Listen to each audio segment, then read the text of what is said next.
ঢাকায় ভিসা পরিষেবায় নতুন পদ্ধতি চালু করেছে মার্কিন দূতাবাস। ভিসা পরিষেবা দেওয়ার ক্ষেত্রে নতুন পদ্ধতি চালু করেছে ঢাকার মার্কিন দূতাবাস। নতুন পদ্ধতি আগামী ৮ ফেব্রুয়ারি থেকে চালু হবে। সোমবার ৩ ফেব্রুয়ারি ঢাকার মার্কিন দূতাবাস এক বার্তায় এ তথ্য জানিয়েছে। বার্তায় বলা হয়েছে, দূতাবাস ভিসা পরিষেবার জন্য নতুন একটি পদ্ধতি বাস্তবায়ন করছে। নতুন পদ্ধতি আগামী ৮ ফেব্রুয়ারি থেকে চালু হবে। এ কারণে আগামী ৫ থেকে ৭ ফেব্রুয়ারি নির্দিষ্ট ওয়েবসাইটে ভিসা পরিষেবা বন্ধ থাকবে। নতুন পদ্ধতিতে ৮ ফেব্রুয়ারি থেকে ওয়েবসাইটে ফের ভিসা পরিষেবা চালু করা হবে।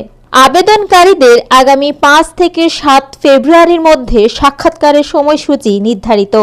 তাদের নির্দিষ্ট সময়ে উপস্থিত থাকতে হবে। ৪ ফেব্রুয়ারি থেকে non immigrant visa appointment slot প্রকাশ করা শুরু হবে। প্রতি মঙ্গলবার বিকেল ৩:৩০টায় non immigrant visa appointment slot পাওয়া যাবে। ভিসা প্রত্যাশীদের আবেদন এবং এ সংক্রান্ত বিস্তারিত তথ্যের জন্য দূতাবাসের ওয়েবসাইটে ভিজিট করার অনুরোধ করা হয়েছে।